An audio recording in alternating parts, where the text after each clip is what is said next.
പഠനത്തിനായി കടന്നു വന്നിരിക്കുന്നവർക്കായും പഠനം പൂർത്തീകരിച്ചിട്ട് വീണ്ടും ക്ലാസ്സിൽ അറ്റൻഡ് ചെയ്യുന്ന എല്ലാവരെയും കർത്താവായ യേശു ക്രിസ്തുവിന്റെ നാമത്തിലുള്ള സ്നേഹവന്ദനത്തെ ഞാൻ അറിയിച്ചുള്ളൂ. കർത്താവ് നമ്മളെ അനുഗ്രഹിക്കട്ടെ. ഇന്ന് നമ്മൾ റോമർക്ക് എഴുതിയ ലേഖനത്തിന്റെ 1-ാം അധ്യായത്തിലിരുന്ന് നമ്മൾ അല്പമായി പഠിക്കുവാനുള്ള സാഹചര്യത്തിലേക്ക് നമുക്ക് ഇറങ്ങിച്ചെല്ലാം. അധ്യായം 1 എന്നെഴുതി നമ്മൾ കഴിഞ്ഞ ക്ലാസ്സിൽ അതിനെ ഹെഡിങ് എഴുതിയായിരുന്നു, അഭിവാദനവും അനീതിക്കെതിരെയുള്ള ദൈവകോപവും എഴുതിയെന്ന് ഞാൻ വിശ്വസിക്കുന്നു. നമ്മൾ മുഖപുരയ്ക്കകത്ത് നമ്മൾ 2 ഭാഗത്തിലായിട്ട് ഈ വചനത്തെ, ഈ 1-ാം അധ്യായത്തെ വിഭജിച്ചിരിക്കുന്നത് നമ്മൾ എഴുതിയായിരുന്നു. 1-ാം അധ്യായത്തിന്റെ വിഭജനം എഴുതിയത് നമ്മൾ, പിന്നെ നിങ്ങൾ നോട്ട്സ് വായിച്ചിട്ടുണ്ടെങ്കിൽ നിങ്ങൾക്കറിയാൻ സാധിക്കും.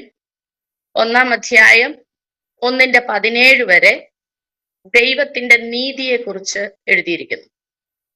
1-18 മുതൽ 3-20 വരെ സർവലോകവും ദൈവ മുൻപാകെ ശിക്ഷായോഗ്യർ എന്നുള്ള ഒരു വിഭജനം നമ്മൾ അവിടെ കാണും. അപ്പോൾ അത് മാത്രമല്ല, നമ്മൾ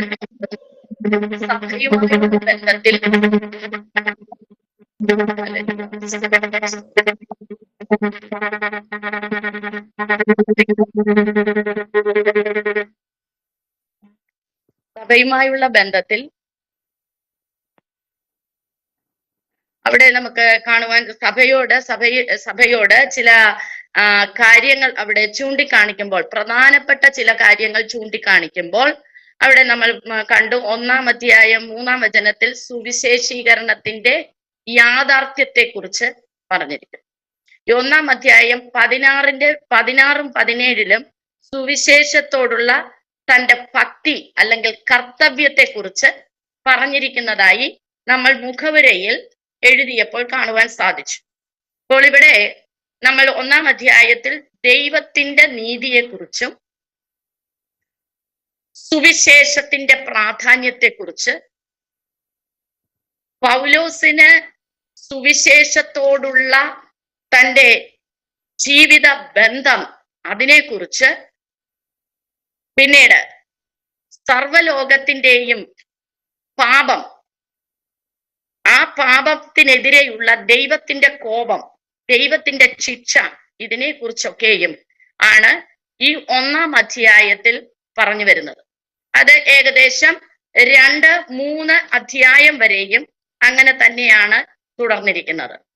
1-ാം അധ്യായത്തിൽ സർവലോകത്തിന്റെയും പാപത്തെക്കുറിച്ച് പറഞ്ഞ് 2-ാം അധ്യായത്തിന്റെ 16-ാം വചനം വരെ അത് പറഞ്ഞിട്ട് 17 മുതൽ യഹൂദന്റെ പാപത്തെക്കുറിച്ച്, യഹൂദൻ എന്താണ് ദൈവത്തിന് വിരോധമായി അനീതി പ്രവർത്തിച്ചത് എന്ന് പറഞ്ഞ് പഠിപ്പിച്ച് 3-ാം അധ്യായത്തിന്റെ അവസാനം വരുമ്പോൾ ദൈവത്തിന്റെ നീതി നമുക്ക് പ്രാപിപ്പാൻ ഒരു വഴി കാണിച്ചു തന്ന് 4-ാം അധ്യായത്തിലേക്ക് പ്രവേശിക്കുന്നത് നമുക്ക് കാണുവാൻ സാധിക്കും.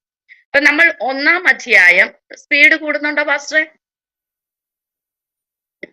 അപ്പൊ 1-ാം അധ്യായത്തിൽ ആദ്യത്തെ 1 മുതൽ 4 വരെയുള്ള വചനമാണ് അഭിവാദനം. റോമാ സഭയെ അഭിവാദനം ചെയ്ത് പൗലോസ് എഴുതുന്നതാണ്. അവിടെ ആർക്കൊക്കെയാണ് അവിടെ അഭിവാദനം പറയുമ്പോൾ അത് ആർക്കു വേണ്ടിയിട്ടാണ് ഈ ലേഖനം എഴുതുന്നതെന്നും, ആരെ കുറിച്ചിട്ടാണ് ഈ ലേഖനം എഴുതുന്നതെന്നും, ആരാണ് എഴുതുന്നതെന്നും തന്നെ ഒന്ന് ഇൻട്രൊഡ്യൂസ് ചെയ്തുകൊണ്ട് എഴുതപ്പെട്ടിരിക്കുന്ന ഒരു അഭിവാദനമാണ് നമുക്ക് 1 മുതൽ 4 വരെയുള്ള വചനത്തിൽ കാണുവാൻ സാധിക്കുന്നത്. അവിടെ ആരെ കുറിച്ചാണ് ഈ റോമാ ലേഖനം എഴുതപ്പെട്ടിരിക്കുന്നത്? നോട്ട്സ് എഴുതുമ്പോൾ നിങ്ങൾ എൻ്റെ കൂടെ എഴുതി വന്നാൽ മതി. ആരെ കുറിച്ചാണ് എഴുതിയിരിക്കുന്നത്? അവിടെ ആരെ കുറിച്ചാണ് എഴുതിയിരിക്കുന്നത്? 1-ാം വചനത്തിൽ പറയുന്നു, ദൈവം തന്റെ പുത്രനും നമ്മുടെ കർത്താവുമായ ക്രിസ്തുവിനെ കുറിച്ച്, യേശുക്രിസ്തുവിനെ കുറിച്ച് പൗലോസ് അപ്പോസ്തലൻ റോമാ സഭയ്ക്ക് എഴുതിയ ലേഖനമാണ് റോമർക്ക് എഴുതിയ ലേഖനം. ദൈവം തന്റെ പുത്രനും നമ്മുടെ കർത്താവുമായ യേശുക്രിസ്തുവിനെ കുറിച്ച്. അപ്പൊ ദൈവത്തിന്റെ പുത്രനും നമ്മുടെ കർത്താവുമായ യേശു ക്രിസ്തുവിനെ കുറിച്ചാണ് ഈ 16 അധ്യായങ്ങളിലും പൗലോസ് എഴുതിയിരിക്കുന്നത്. ഹല്ലേലൂയ, സ്തോത്രം. രണ്ടാമത്, ആരാണ് എഴുതിയത്? ആരാണ് എഴുതിയത്? നമ്മൾ മുഖവുരയിൽ കണ്ടു പൗലോസ് അപ്പോസ്തലനാണ് എഴുതിയതെന്നും പൗലോസ് അപ്പോസ്തലന്റെ ജീവിത സംഗ്രഹം, പൗലോസ് അപ്പോസ്തലന്റെ അന്ത്യം, ഇതൊക്കെയും നമ്മൾ കണ്ടു. എന്നാൽ ഇവിടെ പൗലോസ് തന്നെ ഒന്ന് പരിചയപ്പെടുത്തുകയാണ് റോമാസഭയ്ക്ക്. റോമാസഭയ്ക്ക് തന്നെ സ്വന്തമായി ഒന്ന് പരിചയപ്പെടുത്തുകയാണ്. എന്താണ് പരിചയപ്പെടുത്തിയിരിക്കുന്നത്? വിശുദ്ധ രേഖകളിൽ തന്റെ പ്രവാചകൻ, 2-ാം വചനം, തന്റെ പ്രവാചകൻ മുഖാന്തരം മുൻകൂട്ടി വാഗ്ദത്തം ചെയ്ത സുവിശേഷത്തിനായി വേർതിരിച്ചവൻ, ആമേൻ, വിളിക്കപ്പെട്ടവൻ, അപ്പോസ്തലനും യേശുക്രിസ്തുവിന്റെ ദാസനുമായ പൗലോസ്. പൗലോസ് തന്നെ കുറിച്ച്, ഹല്ലേലൂയ, സ്തോത്രം, പറയുന്ന, തന്നെ സ്വന്തമായി ഇൻട്രൊഡ്യൂസ് ചെയ്യുകയാണ്, പരിചയപ്പെടുത്തുകയാണ് റോമാ സഭയ്ക്ക്. എങ്ങനെയാണ് പരിചയപ്പെടുന്നത്? ഈ സുവിശേഷത്തിനാണ്. വിശുദ്ധ രേഖകളിൽ സുവിശേഷത്തെ കുറിച്ച് എഴുതിയിട്ടുണ്ട്. വാഗ്ദത്തം ചെയ്ത സുവിശേഷം നമുക്കറിയാം. ഉൽപ്പത്തി പുസ്തകം 3-ാം അധ്യായം 16-ാമത്തെ വചനം മുതൽ യേശു ക്രിസ്തുവിനെ കുറിച്ച് വിശുദ്ധ രേഖകളിൽ എഴുതി വരികയാണ്. സ്ത്രീയുടെ സന്തതി സർപ്പത്തിന്റെ തലയെ തകർക്കും. അവിടം തൊട്ട് യേശു കർത്താവിനെ കുറിച്ച് പരിശുദ്ധാത്മാവ്, ഹല്ലേലൂയ, എഴുതി വരികയാണ്. നമുക്കറിയാം, ആദ്യത്തെ 5 പുസ്തകങ്ങൾ ന്യായപ്രമാണ പുസ്തകങ്ങളാകിയ മോശയുടെ ന്യായപ്രമാണ പുസ്തകങ്ങളാണ് ആദ്യത്തെ 5 പുസ്തകങ്ങൾ, ഉൽപ്പത്തി മുതൽ ആവർത്തന പുസ്തകം വരെ. അതിൽ ഉൽപ്പത്തി മുതലേ 3-ാം അധ്യായം മുതലേ നമ്മുടെ കർത്താവായ യേശു ക്രിസ്തുവിനെ കുറിച്ച്, അല്ലെങ്കിൽ സുവിശേഷത്തെ കുറിച്ച്, രക്ഷകനാകിയ കർത്താവിനെ കുറിച്ച് അവിടെ പറഞ്ഞു വരുമ്പോൾ, തുടർന്ന് നമ്മൾക്കറിയാം ഓരോ വചനങ്ങളും യേശുക്രിസ്തുവിനെ വെളിപ്പെടുത്തി കാണിക്കുന്ന വചനങ്ങളാണ്. നമുക്കറിയാം, ഉൽപ്പത്തി പുസ്തകം 12-ൽ വരുമ്പോൾ പെസഹ കുഞ്ഞാടായിട്ട്, ലേവ്യ പുസ്തകത്തിൽ വരുമ്പോൾ യാഗമൃഗമായിട്ട്, ഇങ്ങനെയായിട്ട് യേശുക്രിസ്തുവിനെ കുറിച്ചുള്ള, ഹല്ലേലൂയ, സ്തോത്രം, വാഗ്ദത്തം ചെയ്ത സുവിശേഷം, രക്ഷകനാകിയ യേശുവിനെ കുറിച്ച് അവിടെ പഠിപ്പിച്ച് നമുക്ക് വരുന്നുണ്ട്. യെശയ്യാ പ്രവാചകന്റെ പുസ്തകം 11-ന്റെ 1-ൽ പറയുന്നു, ഒരു മുള പൊട്ടി പുറപ്പെടും, യിശായിയുടെ വേരിൽ നിന്ന് ഒരു മുള പൊട്ടി പുറപ്പെടും, അവന്റെ മേലൊരുക്കുന്ന ആത്മാവിനെ കുറിച്ച് അവിടെ വിവരിച്ചിരിക്കുന്നു. വചനങ്ങളൊക്കെ നിങ്ങൾ പിന്നെ എടുത്തു വയ്ക്കുമ്പോൾ അത് മനസ്സിലാവും. അതുപോലെ യെശയ്യാ പ്രവാചകന്റെ പുസ്തകം 7-ാം അധ്യായം 14-ാമത്തെ വചനത്തിൽ പറയുന്നു, കന്യക ഗർഭിണിയായി ഒരു മകനെ പ്രസവിക്കും, അവൻ ഇമ്മാനുവേൽ എന്ന് പേരിടും. ഹല്ലേലൂയ, സ്തോത്രം. പിന്നെ 9-ാമത്തെ അധ്യായം 6-ാം വചനത്തിൽ പറയുന്നത്, നമുക്കൊരു മകൻ നൽകപ്പെട്ടിരിക്കുന്നു, ആധിപത്യം അവന്റെ തോളിലിരിക്കുന്നു, അവനെ അത്ഭുത മന്ത്രി, വീരനാം ദൈവം, നിത്യപിതാവ്, സമാധാന പ്രഭു എന്ന് വിളിക്കപ്പെടും.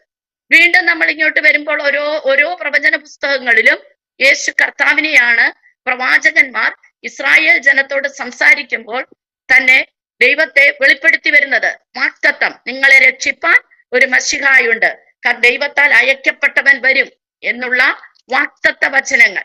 അതുപോലെ തന്നെ സെഖരിയ പ്രവാചകന്റെ പുസ്തകത്തിൽ വരുമ്പോൾ 9-ാം അധ്യായത്തിൽ പറയുന്നു, സിയോൻ പുത്രിയെ, നിന്റെ രാജാവ് കഴുതക്കുട്ടിയുടെ മേൽ കയറി വരുന്നു, അങ്ങനെ പറയുന്നു. അടുത്തത് 12-ന്റെ 10-ൽ പറയുന്നു, നിയമരക്തഹേതു ആയി നിങ്ങളെ വെള്ളമില്ലാത്ത കുഴിയിലിരുന്ന് കയറ്റുവാൻ ദൈവത്തിന്റെ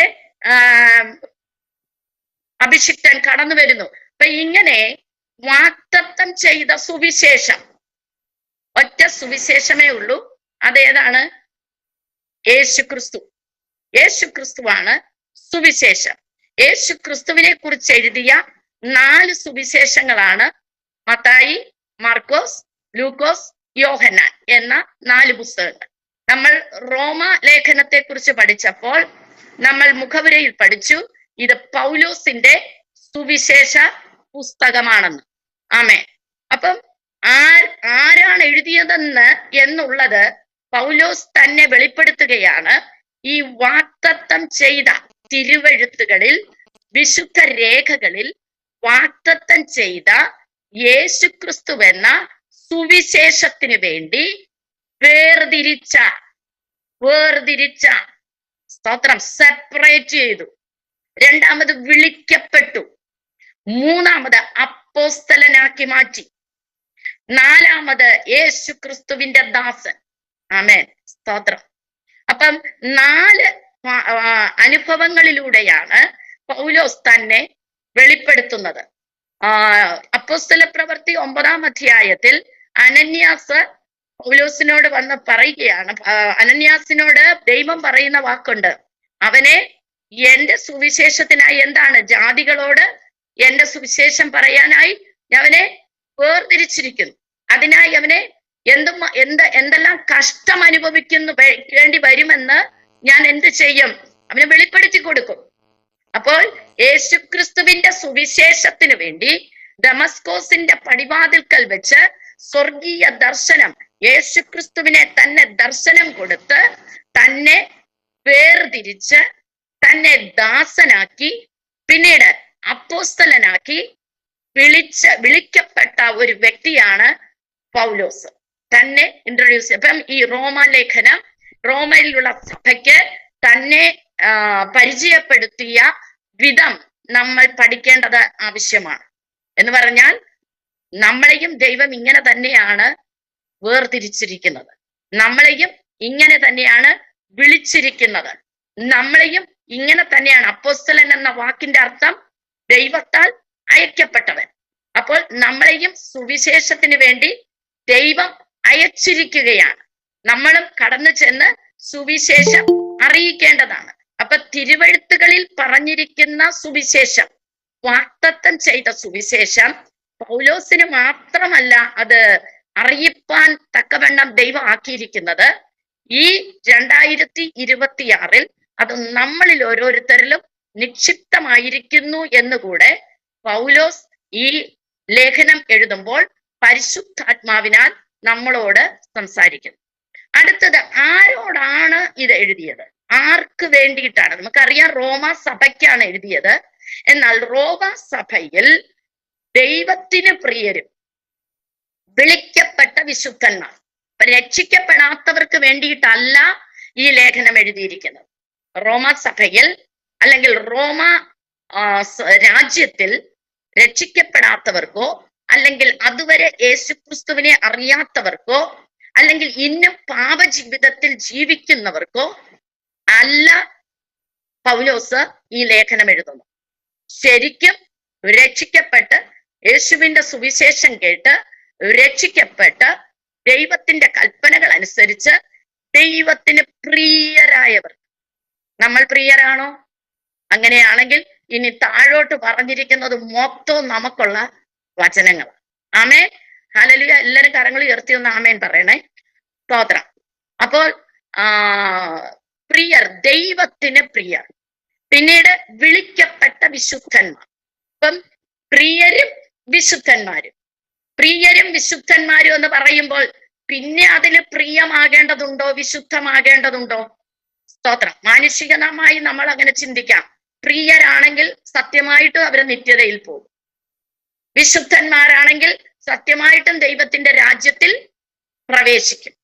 പക്ഷേ ഇങ്ങനെയുള്ളവർക്ക് ഒരു ലേഖനം എഴുതണം എന്ന് പൗലോസ് അപ്പോസ്തലൻ ചിന്തിക്കണമെങ്കിൽ അവിടെ ഇന്നും ഒരു ദൈവത്തിന് വേണ്ടി ഒരുക്കപ്പെട്ടെടുക്കുവാൻ, ഇന്ന് ഒന്നുകൂടെ അവരെ ഒന്ന് ക്രിസ്തുവിൽ ഉറപ്പിച്ചെടുക്കുവാൻ ആവശ്യമുണ്ട് എന്ന് പൗലോസിന് പരിശുദ്ധാത്മാവിനാൽ ഒരു ഹല്ലേലൂയ സ്തോത്രം, എന്താണ്, ഒരു ഹേമം അല്ലെങ്കിൽ ഒരു ഉദ്ധരിപ്പുണ്ടായിട്ടാണ് ഈ ലേഖനം എഴുതുന്നത് എന്ന് നമുക്കവിടെ കാണുവാൻ സാധിക്കും.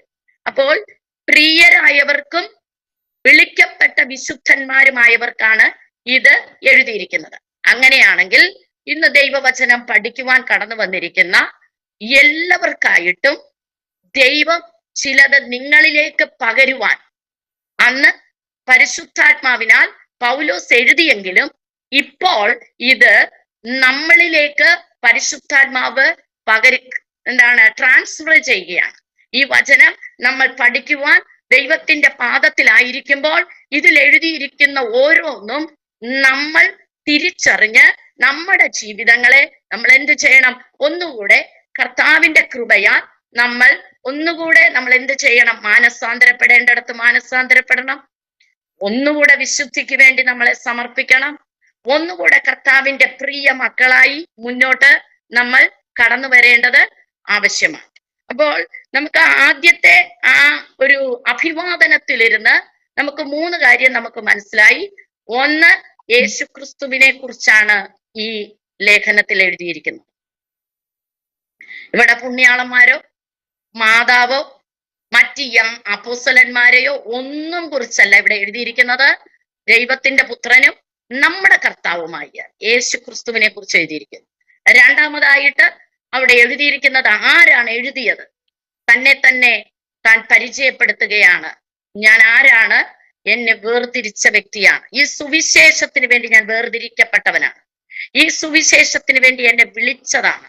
മാത്രമല്ല, എന്നെ ദൈവം ഈ സുവിശേഷത്തിന് വേണ്ടി അയച്ചിരിക്കുകയാണ്. ജാതികളുടെ ഇടയിലേക്ക്, യഹൂദന്മാരുടെ ഇടയിലേക്ക്, മനുഷ്യവർഗത്തിന്റെ ഇടയിലേക്ക്, സഭയിലേക്ക് എന്നെ അയച്ചിരിക്കുകയാണ്. നാലാമതായി ഞാൻ ആരാണ്? കർത്താവിന്റെ ദാസൻ. ഒരു ദാസൻ എന്ന് പറയുമ്പോൾ കർത്താവൻ പറയുന്നതെല്ലാം ചെയ്യണം. ആമേൻ. കർത്താവ് പറയുന്നതെല്ലാം അനുസരിക്കണം. അവിടെ മാറി നിൽപ്പാൻ യാതൊരു സോഴ്സുമില്ല. എല്ലാം അനുസരിച്ചേ പറ്റൂ. ആയതുകൊണ്ട് ഇത് നമ്മുടെ ജീവിതത്തിലേക്കും നാം പകർത്തിക്കൊണ്ട് മുന്നോട്ടുള്ള വചനങ്ങൾ നാം ആ ഒരു തലത്തിൽ നമ്മൾ ഇത് സ്വീകരിക്കുകയാണെങ്കിൽ നമ്മൾക്ക് അടുത്ത തലത്തിലേക്ക്, ദൈവത്തിന്റെ പ്രിയത്തിലേക്ക്, ഇന്നും ദൈവത്തോട് അടുത്ത് നമുക്ക് വരുവാൻ സാധിക്കും എന്നുള്ളതാണ് അഭിവാദനം കൊണ്ട് നാം മനസ്സിലാക്കേണ്ടത്. അവിടെ അവർക്ക് വന്ദനം പറയുകയാണ്. നിങ്ങൾക്ക് കൃപയും സമാധാനവും ഉണ്ടാകട്ടെ എന്ന് പറഞ്ഞിട്ട് 5 മുതൽ 7 വരെയുള്ള വചനത്തിൽ ഒന്നുകൂടെ പൗലോസ് അപ്പോസ്തലൻ റോമാ സഭയ്ക്ക് യേശു കർത്താവിനെ പരിചയപ്പെടുത്തുകയാണ്. എങ്ങനെയാണ് ഞങ്ങൾ ഈ അപ്പോസ്തലത്വം പ്രാപിച്ചത്? എങ്ങനെയാണ് ഞങ്ങൾ എന്തിനു വേണ്ടിയിട്ടാണ് ഈ കൃപ ദൈവം ഞങ്ങളിൽ പകർന്നത് എന്ന് ഒന്നുകൂടെ കർത്താവിനെ പരിചയപ്പെടുത്തുകയാണ്. 5 മുതൽ 7 വരെയുള്ള വചനങ്ങളിൽ പറയുന്നു, ജഡം സംബന്ധിച്ച് ദാവീദിന്റെ സന്തതിയിൽ നിന്ന് ജനിച്ചവനാണ് നമ്മുടെ കർത്താവായ യേശു ക്രിസ്തു. രണ്ടാമതായിട്ട് വിശുദ്ധിയുടെ ആത്മാവ് സംബന്ധിച്ച് അവൻ മരിച്ചവരുടെ ഇടയിലിരുന്ന ഉയർത്തെഴുന്നേറ്റ് ദൈവപുത്രനെന്ന് പൂർണ്ണമായി ശക്തിയോടെ നിർണയിക്കപ്പെട്ടു. അപ്പൊ റോമ സഭയ്ക്ക് പരിചയപ്പെടുത്തുന്ന, നമുക്കറിയാം റോമ സഭ എങ്ങനെ ഉണ്ടായി, എപ്പോഴാണ് ഇത് രൂപപ്പെട്ടതെന്ന് നമ്മൾ മുഖവുര പഠിച്ചതാണ്. അപ്പോസ്തല പ്രവൃത്തി 2-ാം അധ്യായത്തിൽ പത്രോസിന്റെ പ്രസംഗം കേട്ട് ദൈവത്തിന്റെ ഭയങ്കര കാര്യങ്ങളെ, യേശു ക്രിസ്തുവിനെ കുറിച്ച് അവിടെ പ്രസംഗിക്കുകയാണ്. നിങ്ങൾ ക്രൂശിച്ച കൊന്ന യേശുവിനെയാണ് ഞങ്ങൾ സാക്ഷിക്കുന്നത്. അപ്പോൾ അന്ന് ഇസ്രായേൽ അല്ലെങ്കിൽ യെരുശലേമിൽ കർത്താവിന്റെ മരണത്തെക്കുറിച്ച്, ക്രൂശമരണത്തെക്കുറിച്ച് എല്ലാവർക്കും അറിയാം. എങ്ങനെ യഹൂദന്മാർ അവനെ ക്രൂശിച്ചു കൊന്നു, കുറ്റമില്ലാത്തവനെ, ഹല്ലേലൂയ സ്തോത്രം, എങ്ങനെ ക്രൂശിച്ചു കൊന്നു, 3-ാം ദിവസം അവൻ ഉയർത്തെഴുന്നേറ്റു. റോമൻ ഗവൺമെന്റിന്റെ ഇമ്പീരിയൽ മുദ്രയെ തകർത്തുകൊണ്ട് അവൻ ഉയർത്തെഴുന്നേറ്റു. 40 ദിവസത്തോളം താൻ ജീവിച്ചിരിക്കുന്നു എന്ന ദൃഷ്ടാന്തം അവർ ഹല്ലേലൂയ ജനങ്ങൾക്കിടയിൽ തെളിയിച്ചുകൊണ്ട് അവൻ 40-ാമത്തെ ദിവസം സ്വർഗാരോഹണം ചെയ്തു. അത് 12 ശിഷ്യന്മാർ മാത്രമല്ല, 500-ൽ പരം ആളുകൾ ആ സ്വർഗാരോഹണത്തിന്റെ സാക്ഷ്യം വഹിച്ചത് നമുക്ക് അപ്പോസ്തല പ്രവൃത്തികളിൽ, കൊരിന്ത്യർക്ക് എഴുതിയ ലേഖനത്തിലൊക്കെയും നമുക്ക് കാണുവാൻ സാധിക്കും. അപ്പോൾ ജഡം സംബന്ധിച്ച് ദാവീദിന്റെ സന്തതിയായി ജനിച്ച യേശു മരിച്ചിട്ട് ഉയർത്തെഴുന്നേറ്റത് നിമിത്തം താൻ ദൈവപുത്രനെന്ന് നിർണയിക്കപ്പെട്ട ആ യേശു കർത്താവാണ് ഞങ്ങൾക്ക് ഈ അപ്പോസ്തലത്വം തന്നത്. ഞങ്ങളെ ഈ സുവിശേഷവുമായി, ഉയർപ്പിന്റെ സുവിശേഷവുമായി ഞങ്ങളെ നിങ്ങളുടെ ഇടയിലേക്ക് അയച്ചത് ഈ ദൈവപുത്രനാണ് എന്ന് റോമസഭയിലുള്ള ജനത്തിന് ഒരു ഉറപ്പ് കൊടുക്കുകയാണ്. സ്തോത്രം. എന്നിട്ട് അവിടെ പറയാണ്, ഈ അതിന്റെ 6-ാം വചനത്തിൽ പറയുന്നു, ഞങ്ങൾ അവന്റെ നാമത്തിനായി സകല ജാതികളുടെ ഇടയിൽ വിശ്വാസത്തിന് അനുസരണം വരുത്തേണ്ടതിന്. എന്താ ഈ വിശ്വാസത്തിന് അനുസരണം? ഈ യേശു കർത്താവിനെ നിങ്ങൾ വിശ്വസിച്ചു, നിങ്ങൾ മാനസാന്തരപ്പെട്ടു, അല്ലെ? പത്രോസിന്റെ പ്രസംഗം കേട്ട് അടിസ്ഥാന ഉപദേശങ്ങൾ 7 ഉപദേശങ്ങൾ കേട്ട് അവർ രക്ഷിക്കപ്പെട്ടു. അവർ വിശ്വസിച്ചു. വിശ്വസിച്ചവരെ എന്ത് ചെയ്തു? ജ്ഞാനപ്പെടുത്തി ദൈവസഭയോട് ചേർത്തു. അങ്ങനെ അവർ അവരുടെ ദേശത്തിൽ വന്ന്, റോമ പട്ടണത്തിൽ വന്ന് അവർ എല്ലാവരും കൂടിയിരുന്ന് ആരാധിക്കുവാനും ദൈവത്തെ വിളിച്ചപേക്ഷിക്കുവാനും തുടങ്ങി. അങ്ങനെ അവിടെ ഒരു ദൈവസഭ രൂപപ്പെട്ടു. എന്നാൽ ഇനിയും ക്രിസ്തു യേശുവിന്റെ കൽപ്പനകൾ, ചട്ടങ്ങൾ, യേശു ക്രൂശിക്കപ്പെട്ടത് നിമിത്തം എന്താണ് നമ്മുടെ ജീവിതത്തിൽ വരുന്ന മാറ്റങ്ങൾ, നാം യേശുവിന്റെ നാമത്തിൽ സ്നാനപ്പെട്ടപ്പോൾ എന്താണ് നമ്മളിൽ വരുന്ന കാര്യങ്ങളെന്ന് ഒന്നുകൂടെ ആ ജനത്തെ പഠിപ്പിക്കുവാൻ, തന്റെ സഭയെ പഠിപ്പിക്കുവാനായിട്ട് പൗലോസ് മുന്നോട്ട് വരുമ്പോൾ, വിശ്വാസത്തിന് അനുസരണം ഞങ്ങൾ ക്രിസ്തുവിൽ നിന്ന് പ്രാപിച്ചത് നിങ്ങളിലേക്ക് പകരുമ്പോൾ അതിൽ ഒരു അനുസരണമുണ്ട്. വിശ്വാസത്തിന്റെ അനുസരണം. യേശുവിനെ വിശ്വസിച്ച് കഴിയുമ്പോൾ യേശു പറയുന്നതെല്ലാം, പാപം ചെയ്യരുതെന്ന് പറഞ്ഞാൽ പാപം ചെയ്യരുത്, പാപം മർത്യ ശരീരത്തിൽ വാഴരുതെന്ന് പറഞ്ഞാൽ വാഴരുത്, നിങ്ങൾ ദൈവ സ്നേഹത്തിലായിരിക്കണമെന്ന് പറഞ്ഞാൽ സ്നേഹത്തിൽ തന്നെ ആയിരിക്കണം, നിങ്ങളിൽ ഭിന്നത ഉണ്ടാകരുതെന്ന് പറഞ്ഞാൽ ഉണ്ടാകരുത്, ദുരുപദേശങ്ങൾക്ക് ചെവി കൊടുക്കരുതെന്ന് പറഞ്ഞാൽ ചെവി കൊടുക്കരുത്. മനസ്സിലായോ? വിശ്വാസത്തിന്റെ അനുസരണം. അപ്പോൾ നമ്മൾ കർത്താവ് എന്തൊക്കെ നമ്മളിൽ അരുതെന്ന് പറഞ്ഞിട്ടുണ്ടോ അതൊക്കെയും നമ്മൾ ദൈവനാമത്തിൽ അനുസരിപ്പാൻ എന്തൊക്കെ നമ്മൾ ചെയ്യണം, സുവിശേഷത്തിന് വേണ്ടി നമ്മൾ എന്താകണം എന്നുള്ളത് ദൈവത്തിൽ നിന്ന് പ്രാപിച്ച് നിങ്ങൾക്ക് തരുവാനായിട്ടാണ് ഞങ്ങൾക്ക് ഈ കൃപയും അപ്പോസ്തലത്വവും തന്നത് എന്ന് പൗലോസ് അവിടെ വ്യക്തമായി പറയുകയാണ്. ഇത്രയും മനസ്സിലായോ? ഹല്ലേലൂയ, സ്തോത്രം. അടുത്തത് നമ്മൾ 8 മുതൽ ഒരു 13-ാമത്തെ വചനം വരെ നമ്മൾ നോക്കുമ്പോൾ അവിടെ പേഴ്സണലായിട്ട് അവരുമായിട്ടൊരു സംഭാഷണമാണ്. റോമ സഭയിലെ ജനത്തിന്റെ വിശ്വാസത്തെ കുറിച്ച്, രണ്ടാമത് അവരെ കാണുവാനുള്ള ആഗ്രഹം, ഇതുവരെ കണ്ടിട്ടില്ല, വളരെ ആഗ്രഹിക്കുന്നുണ്ടെന്നും അതിനുവേണ്ടി താൻ പ്രാർത്ഥിച്ചു കൊണ്ടിരിക്കുന്നെന്നും ഒക്കെയുള്ള അനുഭവത്തെ അവരോട് കൈമാറുമ്പോൾ തന്നെ എന്തിനു വേണ്ടിയിട്ടാണ് ഈ ജനത്തെ കാണണം, അല്ലെങ്കിൽ റോമയിലുള്ള വിശ്വാസികളെ കാണണമെന്ന് പൗലോസ് ആഗ്രഹിക്കുന്നത് എന്തിനാണെന്ന് അവിടെ ആ 11-ാമത്തെ വചനം തൊട്ട് പറയുന്നു. നിങ്ങളുടെ സ്ഥിരീകരണത്തിനായി. അപ്പൊ ഇന്ന് നമ്മൾ നമ്മുടെ രീതിയിൽ നമ്മൾ നോക്കുകയാണെങ്കിൽ, ഇപ്പൊ ഷാജി പാസ്റ്റർ ഇങ്ങനെ ഒരു ബൈബിൾ സ്റ്റഡി, ഇങ്ങനെ ഒരു കോളേജ്, ഇത് പോരാഞ്ഞിട്ട് ഉപവാസ പ്രാർത്ഥന, ഇത് പോരാഞ്ഞിട്ട് കൺവെൻഷൻ, ഇതൊക്കെയും എന്തിനു വേണ്ടി എന്ന് ചോദിച്ചാൽ എന്തിനു വേണ്ടിയിട്ടാ? നമ്മുടെ സ്ഥിരീകരണത്തിനായി. ഇതുതന്നെയാണ് പൗലോസ് അപ്പോസ്തലൻ റോമയിലുള്ള വിശ്വാസികളോട് പറയുന്നത്.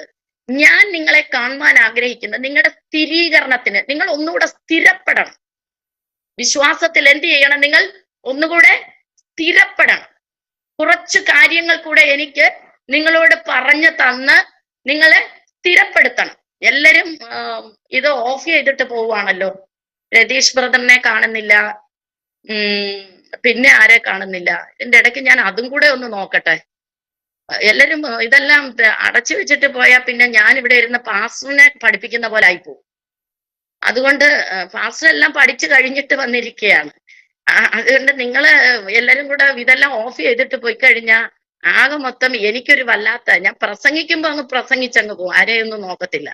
പക്ഷെ ഇതിപ്പോ ഇച്ചിരി ഒരു പ്രയാസമുള്ള കാര്യം. അപ്പം പാസ്റ്റർ റെക്കോർഡ് ചെയ്യുന്നത് കൊണ്ട് നിങ്ങളുടെയൊക്കെ എനിക്ക് അങ്ങോട്ടും ഇങ്ങോട്ടുള്ള സംഭാഷണം പറ്റിയില്ലെങ്കിൽ നിങ്ങൾ ഇച്ചിരി തലയൊക്കെ കുലുക്കുവാണെങ്കിൽ എനിക്ക് അല്പം ഒരു സന്തോഷമായേനെ. അപ്പം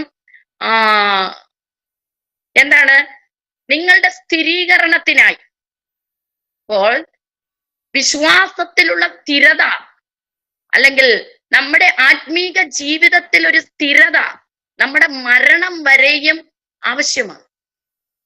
ആ സ്ഥിരീകരണം ഉണ്ടാകണമെങ്കിൽ നമ്മൾ എന്ത് ചെയ്യണം? ദൈവത്തിന്റെ അഭിഷിക്തരുമായുള്ള ഒരു ബന്ധം, ഒരു കൂടിക്കാഴ്ച, അവർ നമ്മളിലേക്ക് പകർന്നു തരുന്ന ചില വിശ്വാസത്തിന്റെ കാര്യങ്ങൾ, അനുഭവങ്ങൾ, അല്ലെങ്കിൽ ദൈവത്തിൽ നിന്ന് പ്രാപിച്ചിട്ട് നമ്മളിലേക്ക് കൈമാറുന്ന പ്രബോധനങ്ങൾ. സ്തോത്രം. ഇത് സ്ഥിരതയുണ്ടാക്കുന്നു. സ്ഥിരീകരണം, നിങ്ങളുടെ സ്ഥിരീകരണത്തിനായി ആത്മവരം നിങ്ങൾക്ക് നൽകേണ്ടതിന്, ആത്മവരം, ആത്മീക വരം. അപ്പൊ പൗലോസ് ആണോ ആത്മീക വരം കൊടുക്കുന്നതെന്ന് നമ്മൾ അവിടെ ചിന്തിച്ചു പോകും, അല്ലേ? സ്തോത്രം. ആത്മീക വരം, നമുക്ക് സ്ഥിരീകരണം ഉണ്ടാകണമെങ്കിൽ നമ്മളിൽ എന്തുണ്ടാകണം? ആത്മീക വരങ്ങൾ ഉണ്ടാകണം. ആത്മീക വരങ്ങളെ കുറിച്ച് നമുക്ക് അറിയാം. കൃപാവരങ്ങളെ കുറിച്ച് പൗലോസ് കൊരിന്ത്യരിൽ പഠിപ്പിക്കുന്നുണ്ട്. ഗലാത്യരിൽ ആത്മാവിന്റെ ഫലത്തെ കുറിച്ച് പഠിപ്പിക്കുന്നുണ്ട്. അപ്പോൾ നമ്മുടെ ജീവിതത്തിൽ ഈ ആത്മാവിലാണ് ഉണ്ടാകുന്ന ഫലവും ആത്മാവിന്റെ കൃപാവരങ്ങളും നമ്മളിൽ എഴുന്നേറ്റ് അത് മറ്റുള്ളവരിലേക്ക് പകരപ്പെടത്തക്കവണ്ണം നമ്മൾ പ്രാപ്തരാകുമ്പോൾ നമ്മുടെ ജീവിതത്തിനകത്തൊരു സ്ഥിരീകരണം ഉണ്ടാവും, ഒരു സ്ഥിരത ഉണ്ടാവും. സ്തോത്രം. കൃപാവരങ്ങൾ 9 കൃപാവരങ്ങളുണ്ട്. ജ്ഞാനത്തിന്റെയും പരിജ്ഞാനത്തിന്റെയും വരം, പിന്നീട് വിശ്വാസത്തിന്റെ വരം, രോഗശാന്തിയുടെ വരം, പ്രവചനവരം, വീര്യപ്രവർത്തികളുടെ വരം, ആത്മാവിൽ അന്യഭാഷകളെ സംസാരിക്കുന്ന വരം, അതിനെ വ്യാഖ്യാനിക്കുന്ന വരം, ആത്മാവിൽ വിവേചിക്കുന്ന വരം. ഇങ്ങനെ 9 വരങ്ങൾ കൊരിന്ത്യർക്ക് എഴുതിയ ലേഖനത്തിൽ നമുക്ക് കാണാൻ സാധിക്കും. 1 കൊരിന്ത്യർ 12-ാം അധ്യായത്തിൽ അത് കാണുവാൻ സാധിക്കും. അപ്പോ ഈ 9 വരങ്ങൾ നമ്മുടെ അകത്ത് എന്തിനാണെന്ന് അവിടെ പറഞ്ഞിട്ടുണ്ട്? പൊതുപ്രയോജനത്തിനായി. എന്തിനായിട്ടാണ് ആത്മീക വരം നമ്മൾക്ക്, കൃപാവരം നമ്മൾക്ക് പകരുന്നത്? പൊതുപ്രയോജനത്തിനായി, മറ്റുള്ളവരുടെ പ്രയോജനത്തിനായി, രോഗികൾക്ക് വേണ്ടിയുള്ള പ്രയോജനത്തിനാണ് നമുക്ക് രോഗശാന്തി വരം. അപ്പൊ തന്നെ വിശ്വാസത്തിന്റെ വരം. ഇങ്ങനെയാ ഈ വരങ്ങൾ നമ്മൾക്കുള്ളിൽ പ്രകാശിക്കപ്പെടുമ്പോൾ അത് നമ്മുടെ ജീവിതത്തിൽ ക്രിസ്തുവുമായുള്ള ബന്ധത്തിന് ഒരു സ്ഥിരതയുണ്ടാക്കുന്നു. അപ്പൊ ഞാൻ നിങ്ങളുടെ അടുക്കൽ വന്ന് നിങ്ങളെ കാണുവാൻ ആഗ്രഹിക്കുന്നതിന്റെ പ്രധാന ഉദ്ദേശം നിങ്ങൾക്ക് സ്ഥിരതയുണ്ടാകുവാൻ നിങ്ങളിൽ ആത്മീക വരം നൽകണം. ഞാൻ വരുന്നത് നിമിത്തം, നിങ്ങൾക്ക് വേണ്ടി ഇടുവിലിരുന്ന് ഞാൻ പ്രാർത്ഥിക്കുന്നത് നിമിത്തം, നമ്മൾ കൂട്ടായ്മ ആചരിക്കുന്നത് നിമിത്തം, പരിശുദ്ധാത്മാവ് നമ്മളിൽ പ്രവർത്തിക്കുന്നത് നിമിത്തം അവിടെ നിങ്ങളുടെ മേൽ വരപ്പെടുന്ന ചില വരങ്ങളുണ്ട്. അത് നമ്മൾ പ്രാപിക്കണം. അതെ, എത്ര പേർക്ക് ആഗ്രഹമുണ്ട് എനിക്ക് ചില വരങ്ങളൊക്കെ വേണം, മറ്റുള്ളവർക്ക് വേണ്ടി ഞാൻ പ്രയോജനപ്പെടാൻ എനിക്ക് വരം വേണം. ഈ ക്ലാസ് നമ്മൾ കുറച്ച് നോട്ട് എഴുതി കുറച്ച് പഠിച്ച് കേട്ട് വിട്ടുകളയാനല്ല, ഇത് പഠിക്കുമ്പോൾ തന്നെ നമ്മുടെ പ്രാർത്ഥനാ മുറിയിലിരുന്ന് ഈ പഠിക്കുന്നത് നമ്മൾ പ്രാപിക്കണം. സ്തോത്രം. നമ്മൾ പ്രാപിച്ച് പോവുകയാണെങ്കിൽ ഇത് വളരെ എളുപ്പമായിട്ട് അങ്ങ് പോകും. അപ്പോൾ നമുക്ക് സ്ഥിരതയുണ്ടാകണം. നമ്മുടെ ആത്മീക ജീവിതത്തിൽ ഒരു സ്ഥിരീകരണം ഉണ്ടായിട്ട് നമ്മൾക്ക് കൃപാവരങ്ങളാൽ നമ്മൾക്ക് നമ്മുടെ ജീവിതം നിറയപ്പെടുമ്പോൾ അവിടെ പറയുന്നതാണ് 13-ാം വചനത്തിൽ, എന്നാ സഹോദരന്മാരെ, എനിക്ക് ശേഷം ജാതികളിൽ എന്ന പോലെ നിങ്ങളിൽ വല്ല ഫലവും ഉണ്ടാകേണ്ടതിന്. അപ്പം ഈ ആത്മീക വരം നമുക്കുണ്ടാകുമ്പോൾ, യേശുക്രിസ്തുവിലുള്ള സ്ഥിരീകരണം നമ്മളിൽ ഉറപ്പാകുമ്പോൾ ചില ഫലം നമ്മളിൽ നിന്ന് പുറപ്പെടും. ഫലമുണ്ടാകും. നമ്മളിൽ എന്തുണ്ടാകും? ഫലമുണ്ടാകും. അതാണ് കർത്താവ് യോഹന്നാൻ എഴുതിയ സുവിശേഷത്തിൽ 15-ാം അധ്യായത്തിൽ നമുക്കറിയാം, നിങ്ങൾ പോയി ഫലം കായ്ക്കേണ്ടതിന്. ഞാൻ നിങ്ങളെ തെരഞ്ഞെടുത്തത് എന്തിനാണ്? നിങ്ങൾ പോയി ഫലം കായ്ക്കും. അപ്പൊ ഈ ഫലം എങ്ങനെ കായ്ക്കാൻ പറ്റും? ഫലം എങ്ങനെ കായ്പാൻ പറ്റും?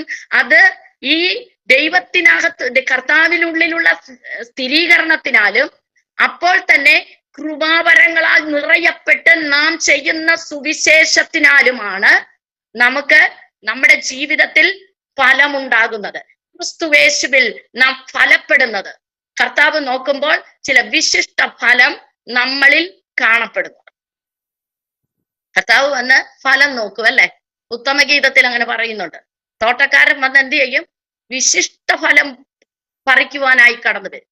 അപ്പൊ ഫലം ഉണ്ടാകേണ്ടതിന് ഞാൻ എന്ത് ചെയ്യുന്നു? നിങ്ങളുടെ അടുക്കൽ വരുവാൻ ഭാവിച്ചുവെങ്കിലും അത് മുടക്കം വന്നിരിക്കുന്നു. അപ്പോൾ തനിക്ക് അവിടെ പോകാൻ പറ്റാത്തതിന്റെ കാരണം, താൻ എന്തിനു വേണ്ടിയിട്ടാണ് റോമാ സഭയിലുള്ള ജനത്തെ കാണാൻ ആഗ്രഹിക്കുന്നത് എന്നൊക്കെയുമുള്ള ഒരു വ്യക്തിപരമായ ഒരു സംഭാഷണത്തിൽ ഏർപ്പെട്ടിട്ട് പെട്ടെന്ന് അവിടെ 14-ാം അധ്യായത്തിൽ വരുമ്പോൾ അവിടെ പറയുന്ന കാര്യം എന്താണ്?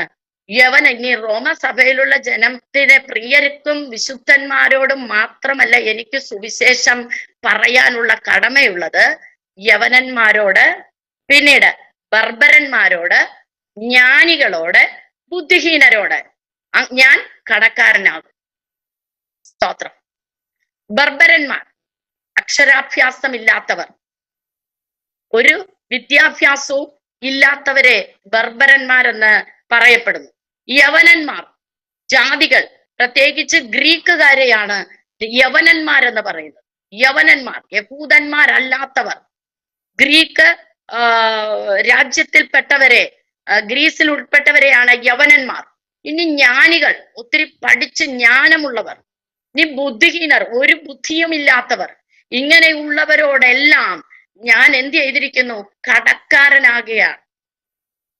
റോമയിലുള്ള ഇങ്ങനെയുള്ളവരോടും ഞാൻ കടക്കാരനാണ്. ഇവരോട് എനിക്ക് സുവിശേഷം പറയണം.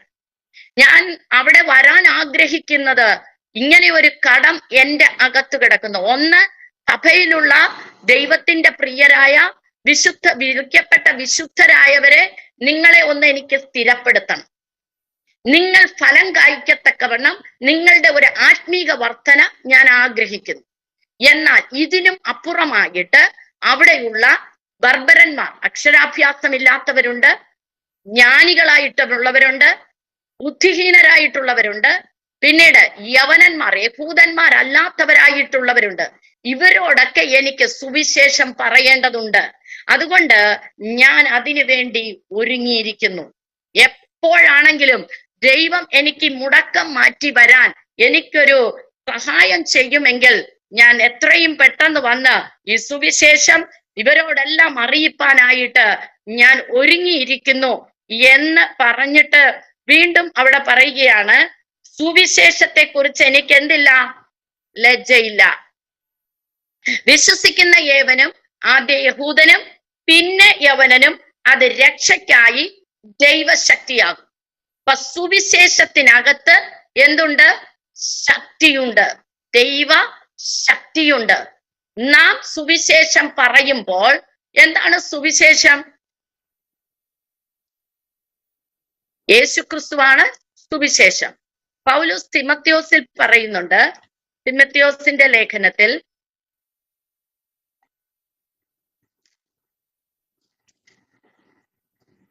2 തിമത്യോസ് 2-ാം അധ്യായം അതിന്റെ 8-ാം വചനത്തിൽ പറയുന്നു. 2 തിമത്യോസ് 2-ാം അധ്യായം അതിന്റെ 8-ാം വചനത്തിൽ പറയുന്നു, ദാവീദിന്റെ സന്തതിയായി ജനിച്ച് മരിച്ചിട്ട് ഉയർത്തെഴുന്നേറ്റിരിക്കുന്ന യേശു ക്രിസ്തുവിനെ ഓർത്തുകൊള്ളുക. അതാകുന്നു എന്റെ സുവിശേഷം. അത് അറിയിക്കുന്നതിൽ ഞാൻ ദുഷ്പ്രവർത്തിക്കാരൻ എന്ന പോലെ ചങ്ങല ധരിച്ച് കഷ്ടം സഹിക്കും. അപ്പം പൗലോസിന് പറയാനുള്ള ഒറ്റ സുവിശേഷമേ ഉള്ളൂ, ദാവീദിന്റെ സന്തതിയായി ജനിച്ച് മരിച്ച് ഉയർത്തെഴുന്നേറ്റ ക്രിസ്തു. ഇത് നിങ്ങളെല്ലാം വിശ്വസിക്കണം. ജനിച്ചതും മരിച്ചതും ഉയർത്തെഴുന്നേറ്റതും നിന്നെ രക്ഷിക്കാനാണ്. ഈ രക്ഷയുടെ സുവിശേഷം എനിക്ക് എല്ലാവരോടും പറയണം. ഇതിന് ഞാൻ കടക്കാരനാണ്. ഈ സുവിശേഷം നിങ്ങൾ കേട്ട്, നിങ്ങൾ വിശ്വസിച്ച്, ഹൃദയം കൊണ്ട് നിങ്ങൾ അത് വിശ്വസിച്ച്, നിങ്ങൾ വായ് കൊണ്ട് അത് ഏറ്റുപറയണം. യേശു കർത്താവ് എനിക്ക് വേണ്ടിയിട്ടാണ് ജനിച്ചത്, എനിക്ക് വേണ്ടിയിട്ടാണ് മരിച്ചത്, എനിക്ക് വേണ്ടിയിട്ടാണ് ജീവിച്ചത്, എനിക്ക് വേണ്ടിയിട്ടാണ് എഴുന്നേറ്റത് എന്ന് ഞാൻ ഹൃദയം കൊണ്ട് വിശ്വസിച്ചിട്ട് ഞാൻ നാവ് കൊണ്ട് ഏറ്റു പറയുമ്പോൾ ഞാൻ രക്ഷിക്കപ്പെടുന്നു. അത് വീണ്ടും നമ്മൾ 10-ാം അധ്യായം, റോമർക്ക് എഴുതിയ ലേഖനം 10-ാം അധ്യായം പഠിക്കുമ്പോൾ അവിടെ അത് വ്യക്തമായിട്ട് വീണ്ടും പൗലോസ് അപ്പോസ്തലൻ പറയുന്നുണ്ട്. അപ്പൊ ഈ സുവിശേഷത്തിനകത്ത് ഒരു ശക്തിയുണ്ട്. ഈ സുവിശേഷം കേൾക്കുമ്പോൾ നീ അത് വിശ്വസിക്കുകയാണെങ്കിൽ ഈ ശക്തി നിന്നിലേക്ക് അത് പകരപ്പെടുകയാണ്. അതുകൊണ്ടാണ് പറയുന്നത് ഇത് രക്ഷിക്കപ്പെടുന്നവർക്ക് ഇതൊരു ശക്തിയാണ്, ദൈവ ശക്തിയാണ്. അപ്പോൾ നമ്മൾ സുവിശേഷം കേട്ടു, നമ്മൾ രക്ഷിക്കപ്പെട്ടു, ദൈവകൃപയിൽ നമ്മൾ വചനാനുസരണമായി ദൈവത്തിന്റെ സന്നിധിയിലായിരിക്കുന്ന ദൈവമക്കളാണ്. അപ്പോൾ നമ്മുടെ മേൽ തീർച്ചയായിട്ടും എന്തുണ്ട്? സുവിശേഷത്തിനകത്തുള്ള ദൈവശക്തിയുണ്ട്. ആ ശക്തി നമ്മളെ അനുദിനവും നടത്തുന്നത്. എന്തെല്ലാം പ്രയാസങ്ങൾ വന്നാലും, എന്തെല്ലാം ദുഃഖങ്ങൾ വന്നാലും, അല്പം മുമ്പേ കൃത്യൻ പറഞ്ഞതുപോലെ, ആ സങ്കീർത്തനത്തിൽ കൂടി പറഞ്ഞതുപോലെ, എന്തെല്ലാം എതിരുകൾ നേരിട്ട് വന്നാലും അതിന്റെ നടുവിൽ നമ്മളെ സംരക്ഷിക്കുന്ന ഒരു ദൈവശക്തി, അതാണ് സുവിശേഷത്തിനകത്തുള്ളത്. ആ സുവിശേഷം നമ്മളെ ആകർഷിക്കും, അത് ദൈവത്തിങ്കലേക്ക് നമ്മളെ വഴി നടത്തും. ഇപ്പൊ ഇവിടെ പറയുകയാണ്, റോമ സഭയോട് പറയുകയാണ്, രക്ഷയ്ക്കായിട്ട് ഇത് ദൈവശക്തിയാണ്. ഇത് ഒന്നുകൂടെ എനിക്ക് നിങ്ങളെ ഒന്ന് പറഞ്ഞ് മനസ്സിലാക്കണം. നിങ്ങളെ വന്നിട്ട് ആ സുവിശേഷത്തിന്റെ ശക്തിയാൽ ഒന്നുകൂടെ നിങ്ങളെ എനിക്ക് ഉറപ്പാക്കണം. 17-ാമത്തെ വചനം, അതിൽ ദൈവത്തിന്റെ നീതി വിശ്വാസഹേതുവായും വിശ്വാസത്തിനായിക്കൊണ്ടും വെളിപ്പെടുന്നു. ഏതിൽ? സുവിശേഷത്തിൽ. സുവിശേഷത്തിനകത്ത് ദൈവശക്തിയുണ്ട്. അതിൽ മറ്റെന്താണുള്ളത്? ദൈവത്തിന്റെ നീതിയുണ്ട്. ദൈവത്തിന്റെ നീതി, ദൈവത്തിന്റെ നീതി നമ്മൾ വിശ്വസിച്ച്, ആ സുവിശേഷം വിശ്വസിച്ച് യേശുവിന്റെ സന്നിധിയിൽ നമ്മളെ സമർപ്പിച്ചു കഴിയുമ്പോൾ, ആ ശക്തി നമ്മളിൽ വ്യാപരിച്ചു കഴിയുമ്പോൾ നമ്മളിൽ എന്തുണ്ടാകുന്നു? ദൈവത്തിന്റെ നീതി ഉണ്ടാകും. അവിടെ നമുക്ക് അല്പം നിന്ന് പോകാം. ദൈവത്തിന്റെ നീതി എന്ന് പറഞ്ഞൊരു ഹെഡിങ് കൊടുക്കാം. ദൈവത്തിന്റെ നീതി എന്ന് പറഞ്ഞൊരു ഹെഡിങ് കൊടുത്തിട്ട് അവിടെ പറയുന്നത് വിശ്വാസത്തിനായിക്കൊണ്ടും വിശ്വാസഹേതുവായി. അപ്പോൾ സുവിശേഷം കേട്ട് രക്ഷിക്കപ്പെട്ട് യേശു കർത്താവിന്റെ മക്കളായ നമുക്ക്, നമ്മൾ വിശ്വസിച്ചത് നിമിത്തം എന്തു നമ്മളിൽ ഉണ്ടാകുന്നു? ദൈവത്തിന്റെ നീതി ഉണ്ടാകുന്നു. അപ്പോൾ ദൈവത്തിന്റെ നീതി എന്ന് പറയുമ്പോൾ വേറെ ഏതോ കുറെ നീതികൾ നമുക്ക് കാണാൻ സാധിക്കും. അത് നമ്മൾ ഈ റോമ ലേഖനത്തിൽ തന്നെ 10-ാം അധ്യായത്തിൽ വരുമ്പോൾ അവിടെ ഒരു 4 നീതിയെ കുറിച്ച് പറയുന്നു.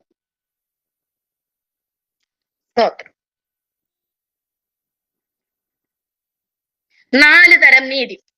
10-3 മുതൽ 6 വരെയുള്ള വചനത്തിൽ അവർ ദൈവത്തിന്റെ നീതി അറിയാതെ സ്വന്തം നീതി സ്ഥാപിപ്പാൻ അന്വേഷിച്ചുകൊണ്ട്, ഒന്നാമത്തെ നീതി സ്വന്തം നീതി, ദൈവത്തിന്റെ നീതി അറിയാതെ സ്വന്തം നീതി സ്ഥാപിപ്പാൻ. ഒന്നാമതൊരു നീതി എന്താണ്? സ്വന്തം നീതി. അടുത്തത്, അന്വേഷിച്ചുകൊണ്ട് ദൈവത്തിന്റെ നീതിക്ക് ഇവരെന്ത് ചെയ്തിട്ടില്ല? കീഴ്പ്പെട്ടില്ല. വിശ്വസിക്കുന്ന ഏവനും ലഭിപ്പാൻ ക്രിസ്തു ന്യായപ്രമാണത്തിന്റെ അവസാനമാകുന്നു. ന്യായപ്രമാണത്താലുള്ള നീതി സംബന്ധിച്ച് രണ്ടാമത്തെ നീതി ന്യായപ്രമാണത്താലുള്ള നീതി. ഒന്നാമത്തെ നീതി സ്വന്തം നീതി, രണ്ടാമത്തെ നീതി ന്യായപ്രമാണത്താലുള്ള നീതി. മൂന്നാമത്തെ നീതി എന്താണ്? അവിടെ അടുത്ത താഴോട്ട് വരുമ്പോൾ വിശ്വാസത്താലുള്ള നീതിയോ. മൂന്നാമത് വിശ്വാസത്താലുള്ള നീതി, നാലാമത് ദൈവത്തിന്റെ നീതി. അപ്പൊ 4 നീതിയുണ്ട്. 1 സ്വന്തം നീതി, 2 ന്യായപ്രമാണത്താലുള്ള നീതി, 3 വിശ്വാസത്താലുള്ള നീതി, 4 ദൈവത്തിന്റെ നീതി. അതിൽ സ്വന്തം നീതി എന്ന് നാം കാണുമ്പോൾ യെശയ്യാപ്രവാചകന്റെ പുസ്തകം 64 അധ്യായം അതിന്റെ 6 വചനത്തിൽ നമുക്കറിയാം, നമ്മുടെ നീതി പ്രവൃത്തികളെല്ലാം എന്താണ്? കറപുരണ്ട തുണി പോലെ. 64:6 യെശയ്യാപ്രവാചകൻ. അപ്പോൾ ഈ നീതി പ്രവൃത്തികൾ അല്ലെങ്കിൽ സ്വന്തം നീതി എന്ന് പറയുമ്പോൾ ചില സൽപ്രവർത്തികൾ ചെയ്യുന്നത് നിമിത്തം ചിലർ നീതി കണ്ടെത്തും. ഞങ്ങൾ എന്ത് ചെയ്തു? എളിയവർക്ക് ഭക്ഷണം കൊടുക്കുന്നു, എളിയവരെ കണ്ട് വസ്ത്രം കൊടുക്കുന്നു, സൽപ്രവർത്തികൾ. അനാഥരെ ഞങ്ങൾ താങ്ങുന്നു, വിധവമാർക്ക് വാർദ്ധക്യ സദനം, വൃദ്ധസദനം ഒക്കെ ഉണ്ടാക്കി ഞങ്ങൾ അവരെ സംരക്ഷിക്കുന്നു, ഞങ്ങൾ ഇത്ര പേർക്ക് ഊണ് കൊടുക്കുന്നു. ഇതൊക്കെ ചില സൽപ്രവർത്തികൾ. വീടില്ലാത്തവർക്ക് വീട് വെച്ചു കൊടുക്കുന്നു, ഇങ്ങനെയുള്ള സൽപ്രവർത്തികൾ. എന്നാൽ സൽപ്രവർത്തികൾ വേണ്ട എന്നാണോ പറയുന്നത്? പൗലോസ് പലയിടത്തിലും പറഞ്ഞിട്ടുണ്ട്, സൽപ്രവർത്തികളിൽ ശുഷ്കാന്തിയുള്ളവരായിരിക്കാം, സൽപ്രവർത്തികളിൽ മാതൃകയുള്ളവരായിരിക്കാം. തീത്തോസിന്റെ ലേഖനത്തിൽ നമ്മൾ 2-ാം അധ്യായം 8-ാം വചനത്തിൽ പറയുമ്പോൾ പൗലോസ് പറയുന്നത്, വിരോധി നിങ്ങളെ കണ്ട് ലജ്ജിക്കേണ്ടതിന് നിങ്ങൾ എന്ത് ചെയ്യണം? സൽപ്രവർത്തികൾക്ക് മാതൃകയുള്ളവരായിരിക്കണം. അപ്പൊ സൽപ്രവർത്തികൾ നമ്മൾ ചെയ്യേണ്ടത് ആവശ്യമാണ്. എബ്രായർക്കെഴുതിയ ലേഖനത്തിൽ പറയുന്നത്, അതിഥി സൽക്കാരം നിങ്ങൾ എന്ത് ചെയ്യരുത്? മറക്കരുത്. അപ്പൊ നമ്മൾ അതിഥി സൽക്കാരം ചെയ്യണം, സൽപ്രവർത്തികൾ ചെയ്യണം, മറ്റുള്ളവർക്ക് നന്മ ചെയ്യണം, എല്ലാം ചെയ്യണം. പക്ഷേ അത് നമ്മളെ ക്രിസ്തുയേശുവിൽ കൊണ്ടെത്തിക്കുവാൻ നീതീകരിക്കുന്നില്ല. സ്തോത്രം.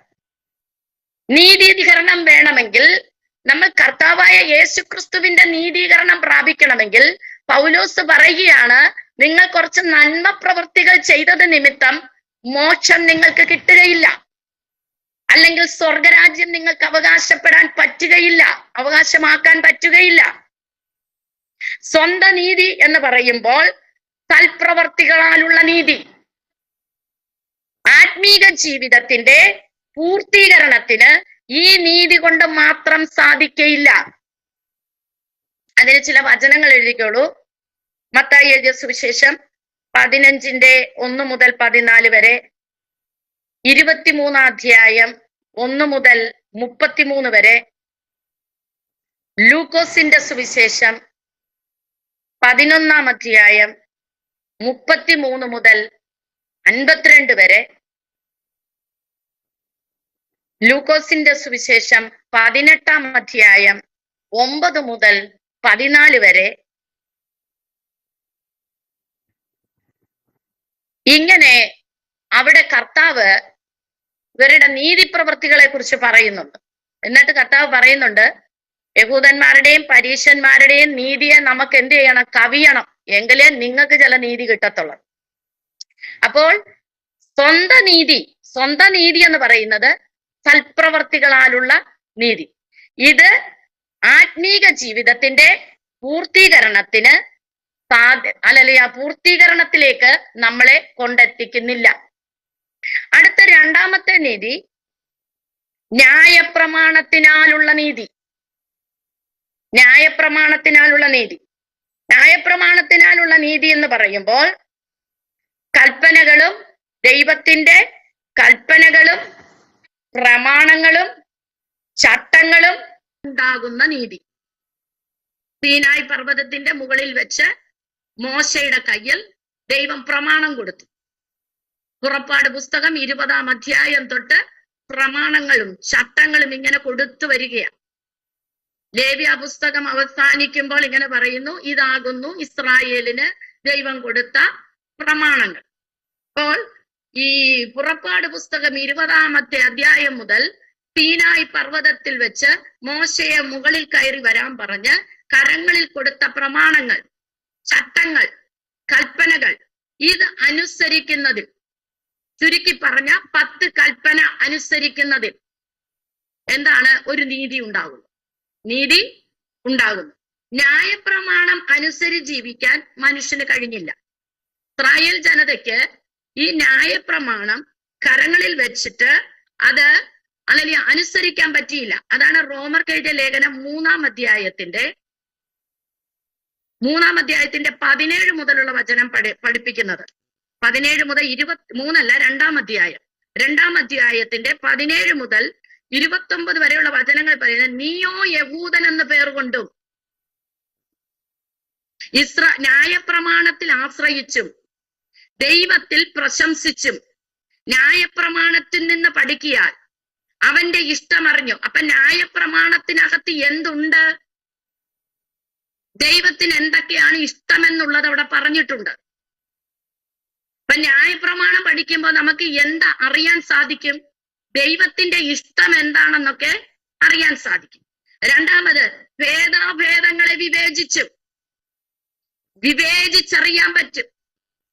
നന്മ ഏതാണ്, തിന്മ ഏതാണ്, നമ്മൾ നല്ല പ്രവൃത്തി എന്താണ്, തെറ്റായ പ്രവൃത്തികൾ എന്താണെന്ന് ഈ ന്യായപ്രമാണം പഠിക്കുമ്പോൾ നമുക്ക് വിവേചിക്കാൻ സാധിക്കും. അതിന് പ്രത്യേക കൃപാവരങ്ങളൊന്നും വേണമെന്ന് അന്ന് പറഞ്ഞില്ല. ഈ ന്യായപ്രമാണം നീ അനുസരിച്ചാൽ മാത്രം മതി. അടുത്തത്, ജ്ഞാനത്തിന്റെയും സത്യത്തിന്റെയും സ്വരൂപം ന്യായപ്രമാണത്തിൽ നിന്ന് നിനക്ക് ലഭിച്ചു. ജ്ഞാനത്തിന്റെയും സത്യത്തിന്റെയും സ്വരൂപം. എന്താ സ്വരൂപം? കർത്താവായ യേശുക്രിസ്തു. കൊലോസ്യ ലേഖനം 2-ാം അധ്യായത്തിൽ പറയുന്നു, ജ്ഞാനത്തിന്റെ ഉറവ അവനിലിരിക്കുന്നു, അല്ലേ? അപ്പം ജ്ഞാനവും അറിവും എന്നുള്ള ഉറവ് ക്രിസ്തുവിലിരിക്കുന്നു. അപ്പോൾ ന്യായപ്രമാണം പഠിച്ചാൽ ക്രിസ്തുവിന്റെ രൂപം നമുക്ക് കിട്ടുന്നു, സത്യത്തിന്റെ രൂപം കിട്ടുന്നു. ഞാൻ തന്നെ വഴിയും സത്യവും ജീവനും എന്ന് അരുളി ചെയ്ത കർത്താവിന്റെ സ്വരൂപം നമുക്ക് ലഭിക്കുകയാണ് ന്യായപ്രമാണത്തിൽ നിന്ന്. അത് യഹൂദന്മാർക്ക് ലഭിച്ചിരുന്നു, പക്ഷെ ന്യായപ്രമാണത്തിൽ നിന്ന് ലഭിച്ചു കൊണ്ട് നീ കുരുടർക്ക് വഴികാട്ടി. ഇതെല്ലാം അവന് കിട്ടി. യഹൂദൻ എന്ത് ചെയ്തു? ഇതെല്ലാം കിട്ടി. പക്ഷേ എന്ത് ചെയ്തു? ഇതൊന്നും അനുസരിക്കാതെ മറ്റുള്ളവരെ വഴികാട്ടുകയാണ്. ഇതൊന്നും അറിയാത്തവനെ വഴികാട്ടുകയാണ്. പിന്നീട് ഇരുട്ടിലുള്ളവർക്ക് വെളിച്ചം മൂഢരെ പഠിപ്പിക്കുന്നവൻ. ഇതെല്ലാം കൈ വെച്ചിട്ട് അനുസരിക്കാതെ ദൈവത്തിന് ഹിതമില്ലാതെ പ്രവർത്തിച്ചുകൊണ്ട് അവൻ മറ്റുള്ളവർക്ക് വഴികാട്ടുകയും മൂഢന്മാരെ, ഒന്നും അറിയാത്ത ബുദ്ധിയില്ലാത്തവരെ പഠിപ്പിക്കുകയും ചെയ്തിട്ട് ശിശുക്കൾക്ക് ഉപദേഷ്ടാവെന്ന് ഉറച്ചുമിരിക്കുന്നെങ്കിൽ, ഹേ അന്യനെ ഉപദേശിക്കുന്നവനെ, നീ നിന്നെ തന്നെ ഉപദേശിക്കാത്തതെന്ത്? അപ്പോൾ യഹൂദന്മാർക്ക് ഈ ന്യായപ്രമാണത്തെ പൂർണ്ണമായി അനുസരിക്കാൻ അവർക്ക് കഴിഞ്ഞില്ല. ഈ പ്രമാണത്തെ വെച്ചിട്ട് അവർക്ക് അവരെ തന്നെ ഉപദേശിക്കാൻ അവർക്ക് കഴിഞ്ഞില്ല. അതുകൊണ്ട് ഈ ന്യായപ്രമാണത്താൽ ഒരു നീതീകരണം പ്രാപിക്കുവാൻ കഴിയാതെ പോയി. മനസ്സിലായോ? സ്തോത്രം. അതാണ് ഇവിടെ പറയുന്നത്, ന്യായപ്രമാണം അനുസരിച്ച് ജീവിക്കാൻ മനുഷ്യന് കഴിഞ്ഞില്ല. അപ്പോസ്തല പ്രവൃത്തി 15:10 അപ്പോസ്തലനായ പൗലോസ് പറയുന്നു, നിങ്ങൾക്ക് ചുമക്കാൻ പറ്റിയതിലും അധികം ഭാരം നിങ്ങളുടെ മേൽ ചുമത്തി. ന്യായപ്രമാണത്തെ അനുസരിക്കുന്നത് ചുമക്കാൻ പറ്റുന്നതിലും അധികമായ ഭാരം. അതുകൊണ്ട് ന്യായപ്രമാണത്തിനാൽ ലഭിക്കുന്ന നീതി ആർക്കും പ്രാപിപ്പാൻ കഴിഞ്ഞില്ല. അപ്പൊ സ്വന്തം നീതിയാൽ ആത്മീക ജീവിതത്തെ പൂർത്തീകരിക്കാൻ നമുക്ക് സാധ്യമല്ല. എന്നാൽ സൽപ്രവൃത്തി നമ്മൾ ചെയ്യണം. സൽപ്രവർത്തികളിൽ ശുഷ്കാന്തി ഉള്ളവരാകണം. സൽപ്രവർത്തികളിൽ മാതൃകയുള്ളവരാകണം. നമ്മൾ അതിഥി സൽക്കാരം ചെയ്യണം. എളിയവരെ ആദരിക്കണം. വിശപ്പുള്ളവന് ആഹാരം കൊടുക്കണം. വസ്ത്രമില്ലാത്തവന് വസ്ത്രം കൊടുക്കണം. പിന്നീട് കരയുന്നവരുടെ കണ്ണുനീര് നമ്മൾ തുടയ്ക്കണം. ഇതെല്ലാം സൽപ്രവൃത്തികളിലുള്ളത് നമ്മൾ ചെയ്യണം. എന്നാൽ അതിൽ നമുക്ക് പൂർത്തീകരണം പ്രാപിക്കാൻ കഴിയത്തില്ല. അപ്പോൾ തന്നെ ന്യായപ്രമാണത്തിനാലുള്ള നീതിയാലും നമുക്ക് എന്ത് ചെയ്യാൻ പറ്റത്തില്ല? ഈ നീതീകരണത്തിലേക്ക്, ആത്മീക നീതീകരണത്തിലേക്ക് നമുക്ക് ചെന്നെത്തുവാൻ സാധിക്കില്ല. എന്നാൽ ന്യായപ്രമാണം അനുസരിക്കണ്ടേ? ന്യായപ്രമാണം നിവർത്തീകരിക്കണ്ടേ? ഞാൻ ഇതിനെ ഒഴിച്ചു മാറ്റാനല്ല, ഞാൻ നിവർത്തിക്കാൻ അത്രേ വന്നതെന്ന് യേശു പറയുമ്പോൾ ഇത് എങ്ങനെ നിവർത്തീകരണത്തിലേക്ക് കൊണ്ടു ചെല്ലാം എന്നുള്ളത് യേശു കർത്താവ് തന്റെ 3.5 വർഷത്തെ അല്ലെങ്കിൽ 33.5 വർഷത്തെ തന്റെ ഈ ലോക ജീവിതത്തിൽ നമുക്ക് എന്ത് ചെയ്തു? കാണിച്ചു തന്നു.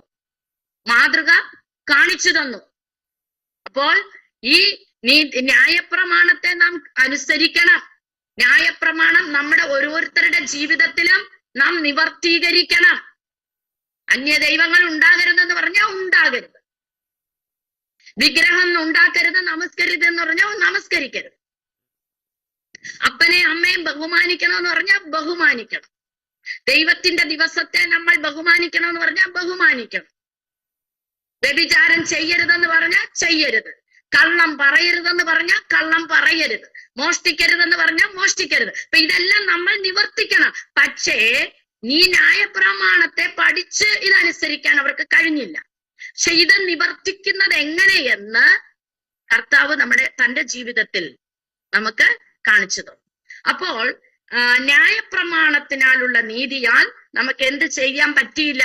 യഹൂദന്മാർക്ക് അത് അനുസരിക്കാൻ പറ്റിയില്ല. ന്യായപ്രമാണത്താൽ പാപത്തിന്റെ പരിജ്ഞാനമാണ് യഹൂദന്മാർക്ക് ലഭിച്ചത്. ഇതൊക്കെ പാപമാണെന്നുള്ളത് അവർക്ക് മനസ്സിലായി. അപ്പോൾ ഗലാത്യർ 2:16 പറയുന്നത് ന്യായപ്രമാണം കൊണ്ട് ഒരു ജഡവും നീതീകരിക്കപ്പെടുന്നില്ല. 3-ാം അധ്യായം ഗലാത്യർ 3:10-11 പറയുന്നു, ന്യായപ്രമാണത്തിന്റെ പ്രവൃത്തിയിൽ ആശ്രയിക്കുന്നവർ ശാപത്തിന്റെ കീഴിലാകുന്നു. എന്ന് പറഞ്ഞാൽ അനുസരിക്കാൻ പറ്റാതെ വരുംതോറും അവരെങ്ങനെ ആകുന്നു? ശപിക്കപ്പെട്ടവരാകും, ശാപത്തിന്റെ കീഴിലാകും. അപ്പോൾ മാത്രമല്ല, ന്യായപ്രമാണം അനുസരിക്കാതെ വരുമ്പോൾ അവിടെ ശിക്ഷയുണ്ട്. 2 സാക്ഷികൾ മൂലം ശിക്ഷ കൊടുക്കണം. എന്ത് ശിക്ഷയാണ്? മരണശിക്ഷ. അപ്പൊ ന്യായപ്രമാണത്താൽ നീതീകരിക്കുവാൻ സാധ്യമല്ല. ന്യായപ്രമാണത്തെ അനുസരിക്കുകയും വേണം. അനുസരിക്കാതിരിക്കും തോറും നമ്മൾ ശാപത്തിലാകുന്നു. ഇനി അത് അനുസരിക്കാതെ വരുമ്പോൾ, ന്യായപ്രമാണത്തെ ലംഘിച്ചു കഴിയുമ്പോൾ 2 സാക്ഷികളുടെ 2-3 സാക്ഷികളുടെ ഇതിൽ മരണശിക്ഷ വിധിക്കണം. അതിന് കുറച്ച് വചനങ്ങൾ എഴുതിക്കോളൂ. ആവർത്തന പുസ്തകം 17-ാം അധ്യായം 2 മുതൽ 6 വരെ. ആവർത്തന പുസ്തകം 17-ാം അധ്യായം 2 മുതൽ 6 വരെ. 13-ാം അധ്യായം 6-ാം വചനം. 19-ാം അധ്യായം 15-ാമത്തെ വചനം. മത്തായി എഴുതിയ സുവിശേഷം 18:16. നമുക്ക് ജോഷുവയുടെ പുസ്തകത്തിൽ ആഖാനെ കുറിച്ച് അറിയാം, അല്ലെ? 7:11. ജോഷുവയുടെ പുസ്തകം 7:11 ആഖാൻ ഒരു ഉദാഹരണമാണ്. ശപഥാർപ്പിത വസ്തുക്കൾ എടുക്കരുതെന്ന് ദൈവം കൽപ്പിച്ചു. കൽപ്പന ലംഘിച്ചു കഴിഞ്ഞപ്പോൾ എന്ത് ചെയ്തു? അവനെ ചീട്ടിട്ട് പിടിച്ച് മരണശിക്ഷ വിധിച്ചു. അപ്പോൾ ന്യായപ്രമാണത്താലുള്ള നീതിയാൽ മരണശിക്ഷയിലേക്ക് ജനത്തെ നടത്തിയതല്ലാതെ ഒരു നീതീകരണം പ്രാപിപ്പാൻ ആർക്കും കഴിഞ്ഞില്ല. 3-ാമത്തെ നീതി വിശ്വാസത്തിനാലുണ്ടാകും നീതി. വിശ്വാസത്തിനാലുണ്ടാകും നീതി. യേശു കർത്താവിനെ വിശ്വസിക്കുമ്പോൾ ദൈവത്തിന്റെ നീതി നമുക്കുണ്ടാകുന്നു. ഇതാണ് വിശ്വാസത്തിനാലുള്ള നീതി. അത് റോമർക്കെഴുതിയ ലേഖനത്തിൽ തന്നെ 3-ാം അധ്യായത്തിലേക്ക് വരുമ്പോൾ അതിന്റെ അവസാനം, അതായത് 1-ാം അധ്യായത്തിൽ സർവ്വലോകത്തിന്റെയും പാപം, നമുക്ക് 18 മുതലുള്ള വചനം, 1-ാം അധ്യായം 18 മുതലുള്ള വചനം പഠിച്ചു വരുമ്പോൾ സർവ്വലോകത്തിനും സംഭവിച്ച പാപപ്രവൃത്തികൾ, ദൈവത്തെ ദൈവമെന്നറിഞ്ഞിട്ടും ദൈവത്തിന് നന്ദി കൊടുക്കാതെ ജീവിച്ചത് നിമിത്തം, അതിന്റെ 21-ാം വചനം, 21, 22, 23 എല്ലാം വചനത്തിൽ പറയുന്ന എന്താണ്? ദൈവത്തെ അറിഞ്ഞിട്ടും ദൈവമെന്നോർത്ത് മഹത്വീകരിക്കാതെ നന്ദി കാണിക്കാത്തത് കൊണ്ട് അവരെന്ത് ചെയ്തു? വ്യർത്ഥരായി തീർന്നു. അവരുടെ ഹൃദയം ഇരുണ്ടുപോയി. സർവ്വലോകത്തിന്റെയും പാപമാണ്. അപ്പോൾ ഇവർക്ക് ന്യായപ്രമാണം കൊണ്ടോ സ്വന്തം നീതി കൊണ്ടോ സൽപ്രവർത്തികൾ കൊണ്ടോ ഇവർക്ക് നീതീകരണം കിട്ടിയില്ല. മാത്രവുമല്ല, ഇവർ ദൈവത്തെ അറിഞ്ഞിരുന്നിട്ട് ദൈവത്തിന് കൊടുക്കേണ്ട മഹത്വം കൊടുക്കാതെ ആയിത്തീർന്നപ്പോൾ അവരുടെ ഹൃദയം ഇരുണ്ടുപോയിട്ട് ദൈവം എന്ത് ചെയ്തു? ഇവരെ അശുദ്ധിക്ക് ഏൽപ്പിച്ചു. ഇവർ സൃഷ്ടികളെ ഭജിക്കുവാൻ തുടങ്ങി. ഇഴജാതികളെയും മറ്റുള്ള സൃഷ്ടികളെയും ഇവർ എന്ത് ചെയ്തു? നിങ്ങൾ അതെല്ലാം വായിച്ചെടുത്താൽ മതി. സൃഷ്ടികളെയും ഇവർ നമസ്കരിക്കുവാൻ തുടങ്ങി, ആരാധിക്കുവാൻ തുടങ്ങി. അതുകൊണ്ട് ഇവരെ ദൈവം എന്ത് ചെയ്തു? ഒന്ന്, അശുദ്ധിക്ക് ഏൽപ്പിച്ചു. രണ്ട്, അപമാന രാഗങ്ങൾ കേൾപ്പിച്ചു. മൂന്ന്,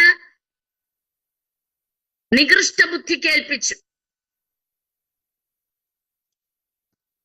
നീതീകരണം പ്രാപിക്കാതെ ന്യായപ്രമാണത്താലുള്ള നീതിയോ സൽപ്രവർത്തികളാലുള്ള നീതിയോ ഇവർക്ക് പ്രാപിക്കുവാൻ കഴിയാതെ, ന്യായപ്രമാണത്തെ അനുസരിക്കാൻ കഴിയാതെ ദൈവത്തിൽ നിന്നകന്ന് ദൈവത്തിന് ഹിതമില്ലാത്ത കാര്യങ്ങൾ ചെയ്തപ്പോൾ ദൈവം ഇവരെ 3 അവസ്ഥകളിലേക്ക് മാറ്റി.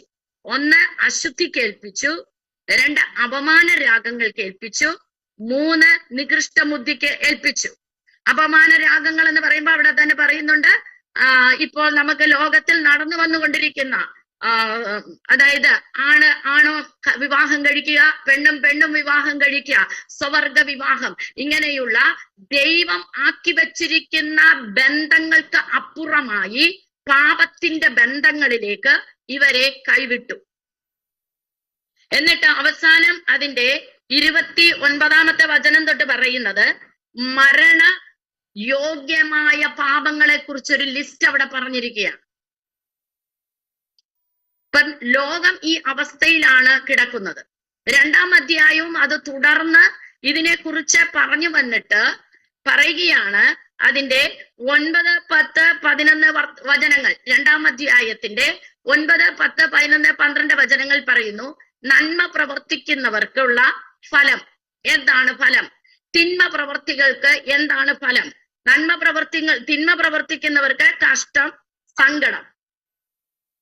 നന്മ പ്രവർത്തിക്കുന്നവർക്ക് എന്താണ്?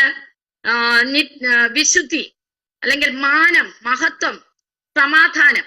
ആ വചനം നിങ്ങൾ വായിച്ചിട്ട് അത് നോട്ട് എഴുതിയാൽ മതി. നന്മ പ്രവർത്തികൾക്ക്. അപ്പം സർവ്വലോകവും ഇങ്ങനെയുള്ള പാപത്തിന്റെ അധീനതയിൽ കിടക്കുമ്പോൾ ഇതിനകത്ത് ചിലർ നന്മ പ്രവർത്തിക്കുന്നുണ്ട്, മറ്റു പലരും ഈ പാപത്തെ തിന്മ പ്രവർത്തിക്കുന്നുണ്ട്. ഇവർക്ക് ഇങ്ങനെ ഫലം കിട്ടുന്നു. 2-ാം അധ്യായം 17 മുതൽ നമ്മൾ യഹൂദൻ ചെയ്യുന്ന പാപത്തെ കുറിച്ച് കണ്ടു. എന്നിട്ട് 3-ാം അധ്യായത്തിൽ വരുമ്പോൾ പൗലോസ് യേശുക്രിസ്തുവിനെ പരിചയപ്പെടുത്തിക്കൊണ്ട് അതിന്റെ 20-ാമത്തെ 21-ാമത്തെ വചനം മുതൽ പരിചയപ്പെടുത്തുകയാണ്. യേശുക്രിസ്തു എന്ത് ചെയ്തു? നമുക്ക് വേണ്ടി പ്രായശ്ചിത്ത മരണമായി. ആ മരണത്തെ നീ വിശ്വസിച്ചാൽ നിനക്ക് നീതി ലഭിക്കും. അവിടെ പറയുന്നു ഒരു വ്യത്യാസവുമില്ല, എല്ലാവരും പാപം ചെയ്തു. 23-ാമത്തെ വചനം, ദൈവ തേജസ് ഇല്ലാത്തവരായിട്ടായിരുന്നു. അപ്പം യഹൂദന്മാരെ നോക്കിയാലും യഹൂദന്മാരല്ലാത്തവരെ നോക്കിയാലും എല്ലാവരും പാപത്തിലാണ്.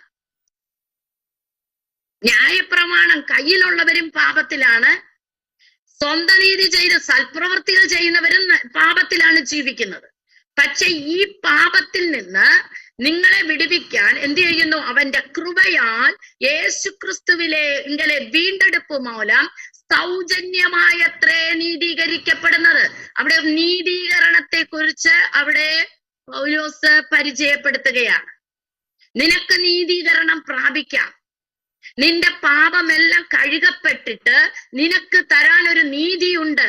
അതിനായിട്ട് അവസാന വാക്യങ്ങളിൽ, അതായത് 26 മുതൽ 27-ാമത്തെ വചനത്തിൽ പറയുന്നത് ഒരു വിശ്വാസ മാർഗം. ഇവിടെ ഒരു മാർഗം പരിചയപ്പെടുത്തുകയാണ്, വിശ്വാസ മാർഗം. സ്തോത്രം. അപ്പോൾ സൽപ്രവൃത്തി കൊണ്ടുള്ള മാർഗത്തിൽ നിനക്ക് നീതീകരണം പ്രാപിക്കാൻ പറ്റില്ല. ന്യായപ്രമാണം നീ അനുസരിക്കാൻ ശ്രമിച്ച് അതിലും നിനക്ക് നീതീകരണം പ്രാപിക്കാൻ പറ്റില്ല. പക്ഷേ നിനക്ക് ദൈവത്തിന്റെ നീതി പ്രാപിക്കാം. എങ്ങനെ? വിശ്വാസമാർഗത്തിൽ കൂടി. വിശ്വാസമാർഗം, അതാണ് വിശ്വാസത്താലുള്ള നീതി. വിശ്വാസത്താലുള്ള നീതി. റോമർക്ക് എഴുതിയ ലേഖനം 3:25 മുതൽ 26 വരെ വിശ്വസിക്കുന്നവർക്ക് യേശുവിന്റെ രക്തം മൂലം പ്രായശ്ചിത്തമാകുവാൻ സാധിക്കുന്നു. ആ കർത്താവ് നമുക്ക് വേണ്ടി പ്രായശ്ചിത്ത മരണം ചെയ്ത നിമിത്തം നമ്മുടെ പാപങ്ങൾക്ക് പ്രായശ്ചിത്തം ലഭിക്കുന്നു. പ്രായശ്ചിത്തമാക്കപ്പെട്ട ക്രിസ്തുവിന്റെ യാഗത്താൽ പാപം മോചിക്കപ്പെട്ടപ്പോൾ ദൈവകോപം ജനത്തിൽ നിന്ന് മാറിപ്പോകുന്നു. ഒന്നുകൂടെ ഞാൻ പറയാം. പ്രായശ്ചിത്തമാക്കപ്പെട്ട ക്രിസ്തുവിന്റെ ക്രൂശിലെ യാഗത്താൽ പാപം മോചിക്കപ്പെട്ടു. വിശ്വസിച്ചു കഴിഞ്ഞപ്പോൾ പാപം മോചിക്കപ്പെട്ടു. മോചിക്കപ്പെട്ടപ്പോൾ ദൈവത്തിന്റെ കോപം, പിതാവിന്റെ കോപം മാറിപ്പോയിട്ട് ദൈവത്തിന്റെ നീതി വിശ്വാസ മാർഗത്തിൽ കൂടി, അല്ലെങ്കിൽ വിശ്വാസത്താൽ ദൈവത്തിന്റെ നീതി നമ്മിലേക്ക് കടന്നു വരും. മനസ്സിലായോ? സ്തോത്രം. ജീസസ് മുൻകഴിഞ്ഞ പാപങ്ങളെ അവൻ ശിക്ഷിക്കാതെ നമ്മളിൽ നിന്ന് മായിച്ചു കളയും. ഇതാണ് വിശ്വാസത്താലുള്ള നീതീകരണം. ഇത് നിമിത്തം നമ്മൾ ദൈവത്തിന്റെ നീതിയെ പ്രാപിക്കുന്നു. 1 കൊരിന്ത്യർ 1:30-31 ഈ നീതി പ്രാപിക്കുന്നതിനെ കുറിച്ച് പറയുന്നു. ക്രൂശിന്റെ വചനം രക്ഷിക്കപ്പെടുന്നവർക്ക് ദൈവശക്തിയും നശിച്ചു പോകുന്നവർക്ക് ദോഷത്വവും. ക്രൂശിന്റെ വചനം എന്ന് പറയുന്നത് എന്താണ്? സുവിശേഷം. യേശു കർത്താവ് ജനിച്ചു, മരിച്ചു, ഉയർത്തെഴുന്നേറ്റു, ഇപ്പോഴും ജീവിക്കുന്നു എന്ന് പറയുന്ന സുവിശേഷം. ഇതിനകത്ത് നമുക്ക് എന്തുണ്ട്?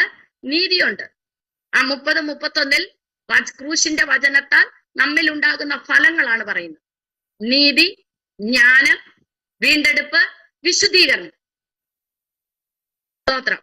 വിശ്വാസ മാർഗത്തിൽ വന്ന് യേശുക്രിസ്തുവിന്റെ ജനനത്തെയും ജീവിതത്തെയും കർത്താവിന്റെ വചനത്തെയും മരണത്തെയും ഉയർത്തെഴുന്നേൽപ്പിനെയും നമ്മൾ വിശ്വസിച്ച് അതിന് നമ്മളെ സമർപ്പിച്ചു കഴിയുമ്പോൾ ഈ വചനത്താൽ നമ്മളിലേക്ക് കടന്നു വരുന്നതാണ് ദൈവത്തിന്റെ നീതി, ദൈവത്തിന്റെ വിശുദ്ധീകരണം, ദൈവത്തിങ്കലുള്ള പരിജ്ഞാനം, ദൈവത്തിങ്കലുള്ള വീണ്ടെടുപ്പ്. 2 കൊരിന്ത്യർ 5:21 പറയുന്നു, ഇത് നമുക്ക് ലഭിക്കാൻ യേശുക്രിസ്തു തന്നെ എന്താക്കി? പാപമാക്കി. നമുക്ക് വേണ്ടി അവൻ തന്നെ പാപമാക്കി. ഗലാത്യർ 3:13 പറയുന്നു, ന്യായപ്രമാണത്തിന്റെ ശാപത്തെ നീക്കാൻ അവൻ മരത്തിൽ മേൽ തൂങ്ങി നമുക്ക് വേണ്ടി ശാപമായി തീർന്നു. ഈ നീതി നമ്മളിലേക്ക് വരാൻ, സുവിശേഷം കേട്ട് വിശ്വസിക്കുമ്പോൾ ഈ നീതി നമ്മിലേക്ക് വരാൻ അവൻ എന്ത് ചെയ്തു? ക്രിസ്തു നമുക്ക് വേണ്ടി ശാപമായി തീർന്നു. അവൻ നമുക്ക് വേണ്ടി തന്നെ പാപമാക്കി. യെശയ്യാ പ്രവാചകന്റെ പുസ്തകം 61:10 അവിടെ പറയുന്നു, രക്ഷാവസ്ത്രം, നീതി എന്ന രക്ഷാവസ്ത്രം ധരിപ്പിച്ച് നമ്മളെ അവന്റെ മണവാട്ടിയാക്കി മാറ്റും.